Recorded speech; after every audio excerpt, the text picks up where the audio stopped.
ಇವತ್ತು ಬುಧವಾರ ಸ್ನೇಹಿತರೆ. ನಾನು ಮತ್ತು ವೈಶಾಲಿ ಸ್ವಲ್ಪ ಪೇಟೆ ಕಡೆಗೆ ಹೋಗಿ ಬರೋಣ ಅಂತ ಹೊರಟಿದ್ದೀವಿ. ಚಿಕ್ಕ ಪುಟ್ಟ ಕೆಲಸಗಳೆಲ್ಲ ಇತ್ತು, ಅದನ್ನೆಲ್ಲವನ್ನು ಮುಗಿಸಿ ಬರೋಣ. ಆಮೇಲೆ ನಮ್ಮ ಉಜಿರೆ ಜನಾರ್ದನ ಟೆಂಪಲಲ್ಲಿ ಗ್ರ್ಯಾಂಡಾಗಿ ಬ್ರಹ್ಮಕಲಶೋತ್ಸವ ನಡೀತಾ ಇದೆ. 2 ತಾರೀಕಿಗೆ ಸ್ಟಾರ್ಟ್ ಆಗಿದೆ. ಹಾಗೆ ನಿನ್ನೆ ಸಂಜೆ ಕೂಡ ಹೋಗಿದ್ದೆವು, ಬಟ್ ತುಂಬ ಕ್ರೌಡ್ ಇತ್ತು. ನಿನ್ನೆ ಟೆಂಪಲ್ ಒಳಗಡೆ ಹೋಗಿಬಿಟ್ಟು ಹಾಗೆ ಊಟದ ಕಡೆ ಹೋದ್ವಿ. ಊಟದ ಕಡೆ ತುಂಬ ಕ್ರೌಡ್ ಇತ್ತು. ಟೆಂಪಲ್ ಒಳಗಡೆ ಅಷ್ಟೊಂದು ಕ್ರೌಡ್ ಇರಲಿಲ್ಲ. ಊಟದ ಚಿತ್ರದಲ್ಲಿ ತುಂಬ ಕ್ರೌಡ್ ಇತ್ತು. ಹಾಗೆ ನಿನ್ನೆ ಗ್ರಹಣ ಅಲ್ವಾ, ಫಲಾಹಾರ ಇತ್ತು, ಊಟ ಎಲ್ಲ ಏನಿರಲಿಲ್ಲ. ಫಲಾಹಾರ ಎಲ್ಲ ಮುಗಿಸಿ ವಾಪಸ್ ಮನೆಗೆ ಬಂದ್ವಿ. ಹಾಗೆ ಇವತ್ತೊಂದ್ಸಲ ಮಧ್ಯಾಹ್ನ ಹೋಗಿ ಬರೋಣ ಅಂತ ಹೊರಟಿದ್ವಿ. ನೋಡಬೇಕು ಅಲ್ಲಿಯ ಸಿಚುವೇಶನ್ ಯಾವ ಥರ ಇರುತ್ತೆ ಅಂತ ಗೊತ್ತಿಲ್ಲ. ಲೈನ್ ತುಂಬ ಲಾಂಗ್ ಇದ್ದರೆ ಸ್ವಲ್ಪ ಕಷ್ಟ ಊಟಕ್ಕೆಲ್ಲ ಹೋಗೋದು, ಸ್ವಲ್ಪ ವೆಯ್ಟ್ ಮಾಡಬೇಕಾಗತ್ತೆ. ನೋಡೋಣ ಅಂತ ಅಂದ್ಬಿಟ್ಟು ಹೊರಟ್ವಿ. ಕೆಲಸಗಳು ಕೂಡ ಇದೆಯಲ್ವಾ ಪೇಟೆನಲ್ಲಿ, ಅದೆಲ್ಲ ಮುಗಿಸಿ ಹಾಗೆ ಹೋಗಿ ಬರೋಣ ಅಂತ ಅಂದ್ಬಿಟ್ಟು ಹೊರಟಿದ್ದೀವಿ. ಸಂಜೆ ಟೈಮು ತುಂಬ ಚೆಂದ ನೋಡೋದಕ್ಕೆ. ವಿಡಿಯೋ ಎಲ್ಲ ನಿನ್ನೆ ಮಾಡ್ಲಿಕ್ಕೆ ಆಗಲಿಲ್ಲ. ಇನ್ನೂ ತುಂಬ ದಿನ ಇದೆ, ಹೋಗ್ತಾ ಇರ್ತೀನಿ, ವಿಡಿಯೋ ಮಾಡಿಬಿಟ್ಟು ನಿಮಗೆ ತೋರಿಸ್ತೀನಿ. ಬ್ರಹ್ಮಕಲಶೋತ್ಸವ ಅಂತ ಹೇಳಿದರೆ ಒಂದು 12 ವರ್ಷಕ್ಕೊಂದ್ಸಲ ಮಾಡ್ತಾರೆ ಅಂತ ಕಾಣಿಸುತ್ತೆ. ಈ ವರ್ಷ ಗೋಪುರ ಎಲ್ಲ ಹೊಸದಾಗಿ ಮಾಡಿರೋದ್ರಿಂದ ಬ್ರಹ್ಮಕಲಶೋತ್ಸವ ಮಾಡಿದ್ದಾರೆ. ಸೊ ಹಾಗಾಗಿ ನಿನ್ನೆ ಹೋಗಿದ್ವಿ, ಇವತ್ತು ಕೂಡ ಹೋಗಿ ಬರೋಣ ಅಂತ ಹೊರಟ್ವಿ. ನೋಡಬೇಕು, ನನ್ನ 2 ವೀಲರ್ ವೈಶಾಲಿ ಮನೆಯಲ್ಲಿದೆ, ಅಲ್ಲಿಂದ ತೊಗೊಂಡು ಹಾಗೆ ಹೋಗಬೇಕು. ಬನ್ನಿ, ಇವತ್ತಿನ ಲಾಗ್ನ ಶುರು ಮಾಡ್ಕೊಂಡಿದ್ದೀನಿ. ಕೆಲಸಗಳೆಲ್ಲ ಆಲ್ಮೋಸ್ಟ್ ಆಗಿದೆ, ಎಲ್ಲ ಕೆಲಸಗಳಾಗಿದೆ, ಎಲ್ಲ ಕೆಲಸನ ಮುಗಿಸಿ ಹೊರಟಿರುವಂಥದ್ದು. ಇವಾಗಂತೂ ನಮ್ಮ ಪೇಟೆನಲ್ಲಿ ತುಂಬಾನೇ ಕ್ರೌಡ್ ಇರೋದ್ರಿಂದ ನಾವು ಗಾಡಿನ ಸ್ವಲ್ಪ ದೇವಸ್ಥಾನದಿಂದ ದೂರನೇ ಪಾರ್ಕ್ ಮಾಡ್ಕೊಂಡ್ವಿ. ಹಾಗೆ ಮಹಾಮಾಯಿ ದೇವಸ್ಥಾನ ಅಂತ ಅಲ್ಲೇ ಹತ್ರದಲ್ಲಿ, ಜನಾರ್ದನ ದೇವಸ್ಥಾನದ ಪಕ್ಕದಲ್ಲಿ ಒಂದು ಮಹಾಮಾಯಿ ದೇವಸ್ಥಾನ ಅಂತ ಇದೆ. ಸೊ ಅಲ್ಲಿ ಹೋಗ್ಬಿಟ್ಟು ಮಾರಿಗುಡಿ ಅಂತ ಹೇಳ್ತೀವಿ ನಮ್ಮ ತುಳು ಭಾಷೆನಲ್ಲಿ ನಾವು. ಸೊ ಅಲ್ಲಿ ಹೋಗ್ಬಿಟ್ಟು ದೇವರ ದರ್ಶನ ಎಲ್ಲ ಮಾಡಿ ಪ್ರಸಾದ ಎಲ್ಲ ತಗೊಂಡು ನಂತರ ದೇವಸ್ಥಾನಕ್ಕೆ ಬಂದ್ವಿ. 2 ದೇವಸ್ಥಾನ ಅಕ್ಕಪಕ್ಕದಲ್ಲಿ ಇರೋದ್ರಿಂದ ನಾವು ಪ್ರತಿ ಸಲ ಬಂದಾಗ 2 ದೇವಸ್ಥಾನಕ್ಕೆ ಹೋಗಿ ಬರ್ತೀವಿ. 12 ವರ್ಷಕ್ಕೆ ಒಂದ್ಸಲ ಆಗುವಂತಹ ಈ ಬ್ರಹ್ಮಕಲಶೋತ್ಸವ ತುಂಬಾನೇ ಗ್ರ್ಯಾಂಡ್ ಆಗಿತ್ತು ಈ ವರ್ಷದ್ದು. ಇದಕ್ಕಿಂತ ಮೊದಲು 12 ವರ್ಷಕ್ಕಿಂತ ಮೊದಲಾಗಿತ್ತು. ಅದು ದೇವಸ್ಥಾನ ಎಲ್ಲ ಬಿಚ್ಚಿ ವಾಪಸ್ ಹೊಸ ದೇವಸ್ಥಾನ ಕಟ್ಟಿದ್ರು, ಆ ಟೈಮಲ್ಲಿ ಆಗಿರುವಂತದ್ದು. ಬಟ್ ಇವಾಗ ಗೋಪುರ ಮಾತ್ರ ಮಾಡ್ಕೊಂಡಿದ್ದಾರೆ, ದೇವಸ್ಥಾನ ಏನೋ ಬಿಚ್ಚಿಲ್ಲ. ದೇವಸ್ಥಾನ ಹಳೆ ದೇವಸ್ಥಾನನೇ ಇದೆ, ಬಟ್ ಗೋಪುರ ಆಮೇಲೆ ದ್ವಾರ ಎಲ್ಲ ಹೊಸದಾಗಿ ಮಾಡಿರೋದ್ರಿಂದ ವಾಪಸ್ ಬ್ರಹ್ಮಕಲಶ ಆಗ್ತಾ ಇದೆ. ಇನ್ನ ಡೆಕೋರೇಟ್ ಅಂತೂ ತುಂಬಾನೇ ಚೆನ್ನಾಗಿ ಮಾಡಿದ್ದಾರೆ. ಇದೆಲ್ಲ ಹೂವಿನ ಡೆಕೋರೇಟ್ ನೋಡಿ, ಹೂವಿಂದ ಮಾಡಿರುವಂತಹ ಡೆಕೋರೇಷನ್ ಎಲ್ಲಾನು ಕೂಡ ಒಂದು ಬ್ಯೂಟಿಫುಲ್ ಆಗಿ ಡಿಸೈನ್ ಮಾಡಿಬಿಟ್ಟು ಡೆಕೋರೇಷನ್ ಮಾಡಿದ್ದಾರೆ. ಒಳಗಡೆ ಇರ್ಬೋದು, ಹೊರಗಡೆ ಇರ್ಬೋದು. ಆವಾಗ ತೋರಿಸಿದಲ್ಲ ನಾನು, ಅದು ಹೊರಗಡೆ ಮಾಡಿರುವಂತಹ ಒಂದು ಡೆಕೋರೇಷನ್ ಎಲ್ಲ ಹೂವಿಂದನೇ ಮಾಡ್ಕೊಂಡಿದ್ದಾರೆ ಆಲ್ಮೋಸ್ಟ್.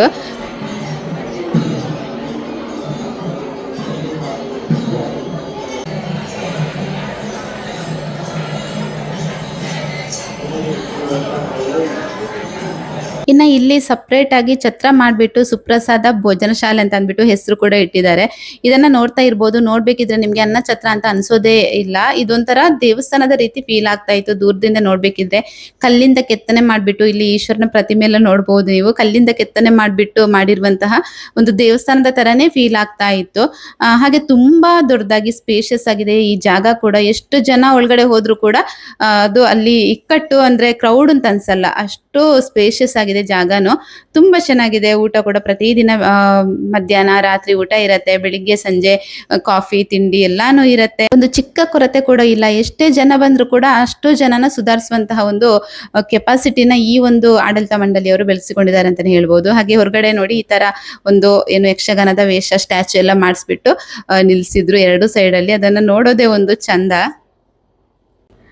ಹಾಗೆ ಅಲ್ಲಿ ದೇವಸ್ಥಾನದ ಒಳಗಡೆ ಎಲ್ಲ ಹೋಗ್ಬಿಟ್ಟು ದೇವರ ದರ್ಶನ ಎಲ್ಲ ಮಾಡಿ ಇವಾಗ ಅನ್ನ ಛತ್ರಕ್ಕೆ ಬಂದು ಊಟ ಮಾಡೋಣ ಅಂತ ಕೂತ್ಕೊಂಡ್ವಿ. ಇವತ್ತಿನ ಊಟ ಅಂತೂ ತುಂಬಾನೇ ಸಖತ್ತಾಗಿತ್ತು. ಗೋಧಿ ಹಿಟ್ಟಿಂದ ಒಂದು ಸ್ವೀಟ್ ಮಾಡಿದ್ರು, ಶಿರಾ ತರ. ಅದಂತೂ ತುಂಬಾ ಇಷ್ಟ ಆಯ್ತು ನನಗೆ. ಒಂದು ರುಚಿಯಾದಂತಹ ಊಟ, ಪ್ರಸಾದ, ದೇವರ ಪ್ರಸಾದ ಅಂತಾನೆ ಹೇಳ್ಬೋದು. ಸೊ ಹಾಗೆ ಊಟ ಎಲ್ಲ ಮುಗಿಸಿ ಇಲ್ಲೇ ಒಂದು ಗುಡಿ ತರ ಮಾಡ್ಕೊಂಡಿದ್ದಾರೆ ನೋಡಿ. ಈ ಗುಡಿ ಏನಂತ ಹೇಳಿದ್ರೆ ಥರ್ಮಕಾಲಿಂದ ಮಾಡಿರೋದಾಯ್ತಾ. ಇದು ಆಕ್ಚುಲಿ ಹೇಳ್ಬೇಕು ಅಂತ ಹೇಳಿದ್ರೆ, ನೋಡ್ಬೇಕಿದ್ರೆ ಮಾತ್ರ ಕಲ್ಲಿನಲ್ಲಿ ಮಾಡಿರೋ ತರನೇ ಕಾಣಿಸ್ತಾ ಇತ್ತು. ನಾನು ಇನ್ನೂ ತುಂಬಾ ಹೊತ್ತು ನಿಂತ್ಕೊಂಡು ನೋಡಿದೆ, ಬಟ್ ನನ್ಗೆ ಗೊತ್ತಾಗಿಲ್ಲ. ಮತ್ತೆ ಗೊತ್ತಾಯ್ತು ಥರ್ಮಾಕೋಲಿಂದ ಮಾಡಿರೋದು ಅಂತ. ತುಂಬಾ ಚೆನ್ನಾಗಿ ಮಾಡಿದ್ರು ಅದನ್ನು ಕೂಡ. ಹಾಗೆ ಅನ್ನ ಛತ್ರದ ಒಳಗಡೆ ಈ ತರ ಕಾರಂಜಿ ತರ ಮಾಡ್ಕೊಂಡು ಅಲ್ಲಿ ಹೂವಿಂದ ವಾಪಸ್ ರಂಗೋಲಿ ಡೆಕೋರೇಟ್ ಎಲ್ಲ ಮಾಡಿದ್ರು. ಅಲ್ಲಿನೂ ತುಂಬಾನೇ ಬ್ಯೂಟಿಫುಲ್ ಆಗಿ ಡಿಸೈನ್ ಮಾಡಿದ್ರು. ಎಲ್ಲಾ ಕಡೆ ತುಂಬಾನೇ ಚೆನ್ನಾಗಿ ಕಾಣಿಸ್ತಾ ಇತ್ತು. ಒಂದೊಳ್ಳೆ ಫೀಲ್ ಬರ್ತಾ ಇತ್ತು ಒಳಗಡೆ ಬರ್ಬೇಕಿದ್ರೆ. ನಮ್ಮೂರಲ್ಲಿ ನಡೀತಾ ಇರುವಂತಹ ಬ್ರಹ್ಮಕಲಶ ಇದು.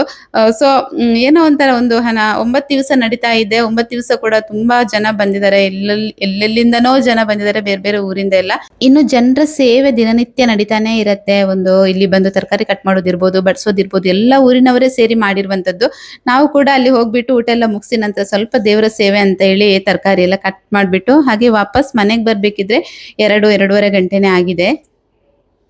ಮನೆಗೆ ಬಂದು ಸ್ವಲ್ಪ ರೆಸ್ಟ್ ಮಾಡಿ ಸಂಜೆ ಇವಾಗ ವಾಪಸ್ ವ್ಲಾಗ್ನ ಕಂಟಿನ್ಯೂ ಮಾಡ್ತಾ ಇದ್ದೀನಿ. ನನ್ನ ಮಗ ಜ್ಯೂಸ್ ಮಾಡ್ಕೊಡಿ ಅಮ್ಮ ಅಂತ ಹೇಳಿದ. ಪ್ರೋಟೀನ್ ಜ್ಯೂಸ್ ಪ್ರತಿನಿತ್ಯ ಕುಡಿತಾನೆ ಅವನು. ಸೊ ಹಾಗಾಗಿ ಅವನಿಗೋಸ್ಕರ ಅಂತ ಅಂದ್ಬಿಟ್ಟು ಮಾಡ್ತಾ ಇದ್ದೀನಿ. ಪೀನಟ್ ಬಟರ್, ಬಾಳೆಹಣ್ಣು, ಓಟ್ಸ್, ಆಮೇಲೆ ಹಸಿ ಹಾಲನ್ನ ಹಾಕಿ ಮಾಡುವಂತದ್ದು ಇದು. ಒಂದ್ಸಲ ದೇವಸ್ಥಾನಕ್ಕೆ ಹೋಗಿ ಬಂದಾಗ ಮನಸ್ಸು ತುಂಬಾನೇ ಲೈಟ್ ಫೀಲ್ ಆಗುತ್ತೆ. ತುಂಬಾ ಒಂದು ಸಮಾಧಾನ ಸಿಗತ್ತೆ. ಯಾವಾಗ್ಲೂ ಅಷ್ಟೇನೆ ನನಗೆ ದೇವಸ್ಥಾನಕ್ಕೆ ಹೋಗಿ ಬಂದ್ ಕೂಡ್ಲೆ ತುಂಬಾ ರಿಲೀಫ್ ಅಂತ ಅನ್ಸುತ್ತೆ. ಏನೋ ಒಂಥರ ಮನಸ್ಸು ಭಾರ ಆದ ತರ ಫೀಲ್ ಆಗ್ತಾ ಇರುತ್ತೆ. ಅದಕ್ಕಿಂತ ಮೊದಲು ಹೋಗ್ ಬಂದ್ ಕೂಡ್ಲೆ ತುಂಬಾ ಲೈಟ್ ಫೀಲ್ ಆಗತ್ತೆ. ಅದೇನು ಅಂತ ಗೊತ್ತಿಲ್ಲ. ಅಲ್ಲಿ ಒಂದು ಪಾಸಿಟಿವ್ ಎನರ್ಜಿ ಹಾಗೆ ಒಂದು ಒಳ್ಳೆ ವೈಬ್ ಇದಕ್ಕೆಲ್ಲ ಕಾರಣ ಅಂತ ಅನ್ಸುತ್ತೆ. ಇನ್ನೊಂದೇನ್ ಗೊತ್ತಾ, ನನ್ಗೆ ಯಾವಾಗ್ಲೂ ಅನ್ಸೋದು ದೇವಸ್ಥಾನಕ್ಕೆ ನಾವು ಹೋದಾಗ ದೇವರ ಆಶೀರ್ವಾದ ಪಡೆಯೋದಕ್ಕೆ ನಾವು ದೇವಸ್ಥಾನಕ್ಕೆ ಹೋಗೋದು ಅಂತ ನಾವ್ ಅನ್ಕೋತೀವಿ. ಬಟ್ ಮನೇಲಿ ಇದ್ಕೊಂಡೇ ದೇವರ ಆಶೀರ್ವಾದನ ಪಡಿಬಹುದು. ನಮ್ಮ ಮನ್ಸು ಚೆನ್ನಾಗಿಲ್ದೆ ಮನ್ಸಲ್ಲಿ ಯಾವಾಗ್ಲೂ ದ್ವೇಷ, ಅಸೂಯೆನ ತುಂಬಿಕೊಂಡು ನಾವು ದೇವಸ್ಥಾನಕ್ಕೆ ಹೋಗಿ ದೇವರ ಎದುರುಗಡೆ ನಿಂತ್ಕೊಂಡು ಪ್ರಾರ್ಥನೆ ಮಾಡ್ಕೊಂಡ್ರೆ ಏನ್ ಫಲ ಸಿಗತ್ತೆ ಅಲ್ವಾ? ನಮ್ಮ ಮನ್ಸು ಯಾವಾಗ್ಲೂ ಚೆನ್ನಾಗಿದ್ಕೊಂಡು ಇನ್ನೊಬ್ರಿಗೆ ಒಳ್ಳೇದ್ ಬಯಸ್ತಾ ಇದ್ರೆ ನಾವು ಮನೇಲಿದ್ರೇನು ನಮ್ಗೆ ದೇವರ ಆಶೀರ್ವಾದ ಮಾಡ್ತಾನೆ ಇರ್ತಾರೆ. ಇದೊಂದು ದೊಡ್ಡ ನಂಬಿಕೆ ನನಗೆ. ದೇವಸ್ಥಾನಕ್ಕೆ ಹೋಗ್ಲೇಬೇಕು ಅಂತ ಏನಿಲ್ಲ. ಮನೇಲಿ ಇದ್ಕೊಂಡು ಎಲ್ಲಾರ್ಗು ಒಳ್ಳೇದ್ ಬಯಸ್ಕೊಂಡು ನಮ್ಮಿಂದ ಎಷ್ಟು ಸಹಾಯ ಆಗುತ್ತೋ ಅಷ್ಟು ಸಹಾಯನ ಒಬ್ರಿಗೆ ಮಾಡಿದ್ರೆ ಅದನ್ನ ದೇವ್ರು ಮೆಚ್ಚಿ ಅಲ್ಲೇ ನಮ್ಗೆ ಆಶೀರ್ವಾದ ಮಾಡ್ತಾರೆ ಅಂತ ಅದೊಂದು ನಂಬಿಕೆ ನನ್ಗೆ. ಟೆಂಪಲಿಂದ ಬಂದು ಸ್ವಲ್ಪ ರೆಸ್ಟ್ ಮಾಡಿ ಹಾಗೆ ವಾಪಸ್ ಸಂಜೆ ಕೆಲಸನ ಶುರು ಮಾಡ್ಕೊಡ್ತೀನಿ. ಬೆಳಿಗ್ಗೆ ಇವತ್ತು ಅನ್ನ ಮಾಡಿದ್ದೆ, ಮಧ್ಯಾಹ್ನ ಲಂಚ್ ಬಾಕ್ಸ್ಗೆ ಎಷ್ಟು ಬೇಕು ಅಷ್ಟು ಮಾತ್ರ ಮಾಡಿದ್ದೆ. ಈಗ ಸಂಜೆಗೆ ಅಂತ ಅಂದ್ಬಿಟ್ಟು ಇವಾಗ ವಾಪಸ್ ಇಟ್ಟಿದ್ದೀನಿ. ಒಬ್ರು ಕುಚ್ಚಲಕ್ಕಿ ಅನ್ನನ ಕುಕ್ಕರಲ್ಲಿ ಯಾವ ಥರ ಮಾಡೋದಂತ ತೋರಿಸಿ ಅಂತ ಕೇಳಿದ್ರಿ. ಇವತ್ತು ಅಕ್ಕಿನ ನನಗೆ ಕ್ಲೀನ್ ಮಾಡಿ ಆಯ್ತು, ಆಮೇಲೆ ನೆನಪಾಯಿತು ತೋರಿಸ್ಬೇಕಿತ್ತು ಅಂತ ಅಂದ್ಬಿಟ್ಟು. ನಾಳೆ ವಿಡಿಯೋ ಮಾಡಬೇಕಿದ್ರೆ ಖಂಡಿತವಾಗ್ಲೂ ತೋರಿಸ್ತೀನಿ ಯಾವ ಥರ ಕುಚ್ಚಲಕ್ಕಿ ಅನ್ನನ ಕುಕ್ಕರಲ್ಲಿ ಮಾಡ್ತೀನಿ ಅಂತೇಳಿ. ಇನ್ನು ಸಂಜೆ ಕೆಲಸ ಅಂತ ಏನಿಲ್ಲ, ಸ್ವಲ್ಪ ಬಟ್ಟೆ ಬೆಳಿಗ್ಗೆ ವಾಶ್ ಮಾಡಿದಂಥ ಬಟ್ಟೆ ಇದೆ, ಅದನ್ನು ಮಡ್ಚಿಡೋದಕ್ಕಿದೆ. ಹಾಗೆ ವೈಶಾಲಿ ಏನೋ ಮಾವಿನಕಾಯಿ ಕಲಿಸಿದಾಳೆ ನೋಡಿ, ಚಿಕ್ಕ ಚಿಕ್ಕ ಮಾವಿನಕಾಯಿ. ಲಾಸ್ಟ್ ಟೈಮು ಮಾವಿನಕಾಯಿ ಕೊಟ್ಟಿದ್ದು ನಾನು ಅದನ್ನು ಕಟ್ ಮಾಡಿಬಿಟ್ಟು ಒಂದು ಏನು ಬಾಟಲಲ್ಲಿ ಹಾಕಿದ್ದೆ ಆಯಿತಾ, ಗ್ಲಾಸಿನ ಕಂಟೈನರಲ್ಲಿ ಹಾಕಿದ್ದೆ. ಅದೇನಾಯ್ತು ಅಂತ ಹೇಳಿದರೆ ನಾನು ಕಟ್ ಮಾಡಿಬಿಟ್ಟು ಹುಡಿ ಉಪ್ಪನ್ನು ಹಾಕಿದ್ದೆ ಆಯಿತಾ. ಅಂದರೆ ಉಪ್ಪು ಹಾಕಿರ್ತೀವಲ್ವಾ, ತಿನ್ನೋದಕ್ಕೆ ಚೆನ್ನಾಗಿರುತ್ತೆ ಅದು ಅನ್ನ ಗಂಜಿ ಜೊತೆಗೆಲ್ಲ. ಸೊ ಅದಕ್ಕೋಸ್ಕರ ಅಂತ ತಂದ್ಬಿಟ್ಟು ಕಟ್ ಮಾಡಿ ಹಾಕಿದ್ನ, ಅದಕ್ಕೆ ನಾನು ಹುಡಿ ಉಪ್ಪು ಹಾಕಿದ್ದೆ. ಸೊ ಅದೊಂದು ನಾನು ಮಾಡಿದಂಥ ಮಿಸ್ಟೇಕ್. ಏನಂತ ಹೇಳಿದ್ರೆ ಅದು 2 ಡೇಸಲ್ಲಿ ಅದು ಸಾಫ್ಟ್ ಆಯಿತು. ಇದೇನು ಈ ಥರ ಆಯಿತು, ಮಾವಿನಕಾಯಿ ಅದೇ ಥರ ಅಂತ ವೈಶಾಲಿ ಹತ್ರ ವಾಪಸ್ ಕೇಳಿದೆ ನಾನು, ಇದೇನು ಈ ಥರ ಆಯಿತು ಅಂತ ಅಂದ್ಬಿಟ್ಟು. ಅದಕ್ಕೆ ಅವಳು ಹೇಳಿದ್ಲು, ಇಲ್ಲ ನಾವು ಹಾಕಿದಾಗ ಚೆನ್ನಾಗಿತ್ತು, ನೀವು ಹಾಕಿದಾಗ ಯಾಕೆ ಈ ಥರ ಆಯಿತು ಅಂತ ಅಂದ್ಬಿಟ್ಟು. ಮತ್ತೆ ನಾನು ಹೇಳಿದೆ ನಾನು ಹುಡಿ ಉಪ್ಪು ಹಾಕಿದೆ, ಕಲ್ಲುಪ್ಪು ಹಾಕಿಲ್ಲ ಅಂತ ಅಂದ್ಬಿಟ್ಟು. ಹಾಗಾಗಿ ಅದೆಲ್ಲವನ್ನ ಬಿಸಾಡಿದೆ, ಬೇಜಾರಾಯಿತು. ತುಂಬ ಚೆನ್ನಾಗಿತ್ತು ಮಾತ್ರ, ಸಾಫ್ಟಾಗಿ ಅದು ಹಾಳಾಯಿತು. ಅದಕ್ಕೆ ವಾಪಸ್ ಕೊಟ್ಟಿದ್ದಲ್ಲ. ಚಿಕ್ಕ ಚಿಕ್ಕ ಮಿಡಿ ನೋಡಿ, ಕಸಿ ಮಾವಿನಕಾಯಿದು ಚಿಕ್ಕದಿದೆ. ಇದನ್ನು ಇನ್ನು ಕಟ್ ಮಾಡಿ ಹಾಕಬೇಕು. ಚಿಕ್ಕ ಒಂದು ಗಾಜಿನ ಕಂಟೈನರ್ ಕೂಡ ತೊಗೊಂಡಿದ್ದೀನಿ. ಇದನ್ನು ಇನ್ನು ಕಟ್ ಮಾಡಿಬಿಟ್ಟು ಇವತ್ತು ಕಲ್ಲುಪ್ಪು ಹಾಕಿ ನೋಡ್ಬೇಕು ಯಾವ ಥರ ಬರುತ್ತೆ ಅಂತ ಅಂದ್ಬಿಟ್ಟು. ಚೆನ್ನಾಗಿರುತ್ತೆ ಅಂತೆ, ಸ್ವಲ್ಪ ಏನು ಸಾಫ್ಟ್ ಆಗಲ್ಲ ಕಲ್ಲುಪ್ಪು ಹಾಕಿದ್ರೆ ಅಂತ ಹೇಳ್ತಾ ಇದ್ಲು. ನೋಡೋಣ. ಹಾಗೆ ಬೇರೆ ಇನ್ನೇನು ಕೆಲಸ ಇಲ್ಲ ಇವತ್ತು. ಇನ್ನು ನೈಟಿಗೆ ಸಾಂಬಾರು ಕಡಲೆ ಹಾಗೆ ಬಸಳೆ ಬೆಳಿಗ್ಗೆನೇ ಮಾಡಿದ್ದೀನಿ, ಲಂಚ್ ಬಾಕ್ಸಿಗೆ ಅಂತ ಮಾಡಿದ್ದೆ. ಅದ್ರ ಜೊತೆಗೆ ಎಗ್ಗಿದೆ. ಎಗ್ ಏನಾದರೂ ಮಾಡೋಣ ನೈಟಿಗೆ ಅಂತ, ಬುರ್ಜಿ ಇಲ್ಲ ಅಂತ ಹೇಳಿದರೆ ಆಮ್ಲೆಟ್ ಈ ಥರ ಮಾಡಿಕೊಂಡ್ರೆ ನೈಟಿಂದು ಡಿನ್ನರ್ ಮುಗಿಯುತ್ತೆ. ಸಿಂಪಲ್ ಆಗಿರುತ್ತೆ. ಮಧ್ಯಾಹ್ನ ಊಟ ಎಲ್ಲ ಟೆಂಪಲಲ್ಲಿ ಆಯಿತು, ತುಂಬ ಚೆನ್ನಾಗಿತ್ತು ಊಟ ಮಾತ್ರ. ದಿನ ಇರುತ್ತೆ, ತುಂಬ ದಿನ ಇದೆಯಲ್ವ, ದಿನ ಇರುತ್ತೆ. ಬಟ್ ವೈಟ್ ರೈಸ್ ಅಲ್ವಾ, ನಮಗೆ ಬಾಯ್ಲ್ಡ್ ರೈಸ್ ಊಟ ಮಾಡಿ ಸೆಟ್ ಆಗಿರುತ್ತೆ ಬಾಡಿಗೆ. ವೈಟ್ ರೈಸ್ ಡೈಲಿ ಊಟ ಮಾಡಿದರೆ ಆಗಲ್ಲ. ಇಲ್ಲಾಂತ ಹೇಳಿದ್ರೆ ದಿನ ಹೋಗಿ ಊಟ ಮಾಡ್ತಾ ಇದ್ವಿ. ಸ್ವೀಟ್ ಎಲ್ಲ ಇರುತ್ತೆ, ಸಾಂಬಾರು ಸಾರು ಎಲ್ಲನೂ ಇರುತ್ತೆ, ಪಾಯಸ ಇರುತ್ತೆ, ಎಲ್ಲನೂ ಇರುತ್ತೆ. ಸೊ ಆದರೆ ವೈಟ್ ರೈಸ್ ಸೆಟ್ ಆಗಲ್ಲ ಬಾಡಿಗೆ ನಮಗೆ. ಹಾಗಾಗಿ ಡೈಲಿ ಹೋಗೋದಕ್ಕಿಲ್ಲ, ಇನ್ನೊಂದು 3-4 ಸಲ ಹೋಗಬೇಕು. ಇನ್ನೊಂದು 6 ದಿವಸ ಇರ್ಬೋದು ಅಂತ ಅನ್ಕೋತೀನಿ. 6 ದಿವಸ ಇದೆ. ಇನ್ನು ಕೂಡ ಪ್ರೋಗ್ರಾಮ್ ಇದೆ, ಒಳ್ಳೆ ಪ್ರೋಗ್ರಾಮ್ ಎಲ್ಲ ಇದೆ. ನಮ್ಮ ಹಿಂದೂಸ್ತಾನಿ ಶಾಸ್ತ್ರೀಯ ಸಂಗೀತಗಾರರಾದ ವೆಂಕಟೇಶ್ ಕುಮಾರ್ ಬರ್ತಾರೆ. ಅವರು 10 ತಾರೀಕಿಗೆ ಬರ್ತಾರೆ ಕಾಣಬೇಕು.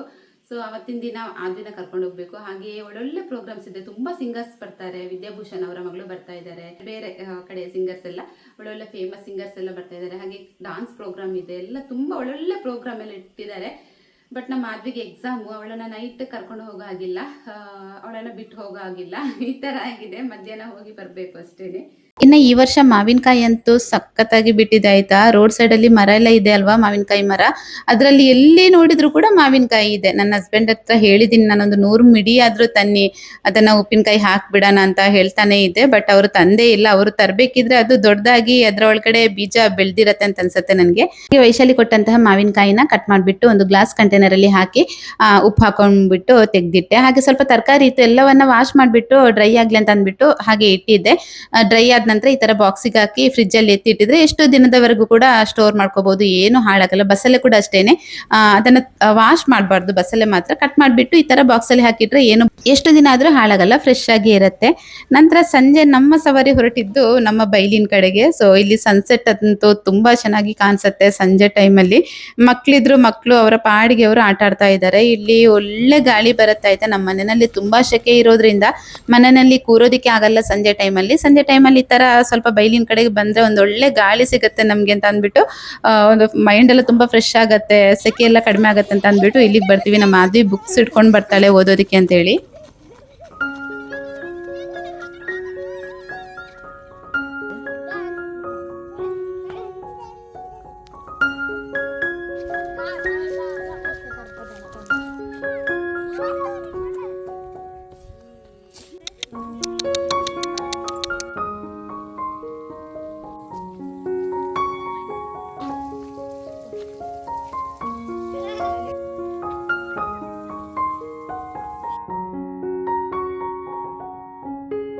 ಹಾಗೆ ಇದು ನೆಕ್ಸ್ಟ್ ಡೇ ವಾಪಸ್ ಲಾಗ್ ಕಂಟಿನ್ಯೂ ಮಾಡ್ತಾ ಇದ್ದೀನಿ. ಬೆಳಿಗ್ಗೆ ಕೆಲಸ ಎಲ್ಲ ಮುಗಿಸಿ ಪಾರ್ಲರ್ ಕಡೆಗೆ ಬಂದಿದ್ದೀವಿ ನಾನು ವೈಶಾಲಿ.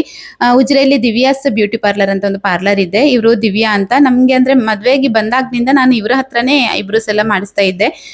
ಮಿಡ್ಲಲ್ಲಿ ಒಂದ್ಸಲ ಮದ್ವೆ ಆಗಿ ಡೆಲಿವರಿ ಟೈಮಲ್ಲೆಲ್ಲ ಕ್ಲೋಸ್ ಮಾಡಿದ್ರು. ನಂತರ ಇವಾಗ ವಾಪಸ್ ಅವರು ಹೊಸದಾಗಿ ಒಂದು ಪಾರ್ಲರ್ನ ಓಪನ್ ಮಾಡ್ಕೊಂಡಿದ್ದಾರೆ. ಸೊ ತುಂಬಾ ಚೆನ್ನಾಗಿ ಐಬ್ರೋಸ್ ಮಾಡ್ತಾರೆ, ನಮಗೆ ಸೆಟ್ ಆಗಿದೆ. ಹಾಗಾಗಿ ನಾನು ವೈಶಾಲಿ ಎಲ್ಲರೂ ಕೂಡ ನಾವು ಹೆಚ್ಚಾಗಿ ಫ್ಯಾಮಿಲಿಯವರು ಇಲ್ಲಿಗೇನೆ ಬರ್ತೀವಿ. ನಂತರ ಅಲ್ಲಿಂದ ಸ್ವಲ್ಪ ಫ್ಯಾನ್ಸಿ ಕಡೆಗೆ ಹೋಗೋದಕ್ಕಿತ್ತು, ಚಿಕ್ಕ ಪುಟ್ಟ ಥಿಂಗ್ಸ್ ಎಲ್ಲ ಬೇಕಿತ್ತು ಅಂತ ಅಂದ್ಬಿಟ್ಟು ನಮ್ಮ ಉಜಿರೆಯಲ್ಲಿರುವಂತಹ ರಮ್ಯಾ ಫ್ಯಾನ್ಸಿಗೆ ಬಂದ್ವಿ. ಇಲ್ಲಿ ಇಯರಿಂಗ್ ಕಲೆಕ್ಷನ್ ಇರ್ಬೋದು, ಬ್ಯಾಂಗಲ್ಸ್, ಹಾಗೆ ಕೆಲವೊಂದು 1 ಗ್ರಾಮ್ ಐಟಮ್ಸ್ ಇರ್ಬೋದು, ಇನ್ನ ಎಲ್ಲಾನು ಕೂಡ ತುಂಬಾ ಚೆನ್ನಾಗಿದೆ. ಇಯರಿಂಗ್ ಕಲೆಕ್ಷನ್ ಅಂತೂ ತುಂಬಾನೇ ಚೆನ್ನಾಗಿದೆ, ಸಖತ್ತಾಗಿತ್ತು ಎಲ್ಲಾನು ಕೂಡ. ಯಾವುದೇ ಕಲರ್ ಅಲ್ಲಿ ಬೇಕಿದ್ರು ಕೂಡ ಇಲ್ಲಿ ಇದೆ ನೋಡಿ, ನೋಡ್ತಾ ಇರ್ಬೋದು ನೀವು. ತುಂಬಾ ಚೆನ್ನಾಗಿರುವಂತಹ ಇಯರಿಂಗ್ಸ್ ಎಲ್ಲ ಇದೆ.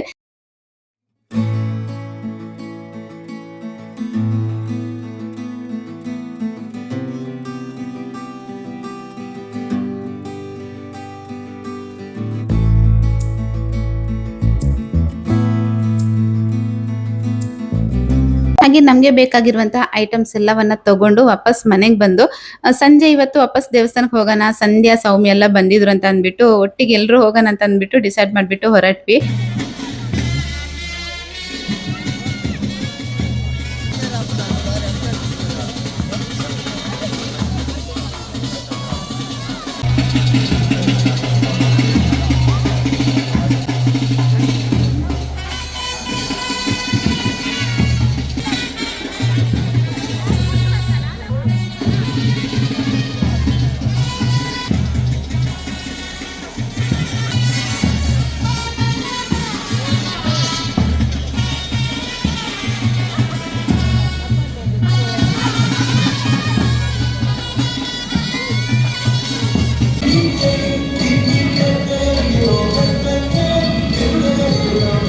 ಊಟ ಎಲ್ಲ ಮುಗಿಸಿ ನಾವು ಕೃಷ್ಣಾನುಗ್ರಹ ಸಭಾಭವನಕ್ಕೆ ಬಂದ್ವಿ. ಇಲ್ಲಿ ಡಾನ್ಸ್ ಎಲ್ಲ ನಡೀತಾ ಇತ್ತು. ಹಾಗೆ ನನ್ನ ಫ್ರೆಂಡ್ ಡ್ಯಾನ್ಸ್ ಇತ್ತು, ಸೊ ಅದನ್ನೆಲ್ಲ ನೋಡ್ಕೊಂಡು ಹೋಗೋಣ ಅಂತ ಅಲ್ಲೇ ವೇಟ್ ಮಾಡ್ತಾ ಇದ್ವಿ. ಒಂದೆರಡು ಡ್ಯಾನ್ಸ್ ಆದ ನಂತರ ಅವರ ಡ್ಯಾನ್ಸ್ ಕೂಡ ಇತ್ತು.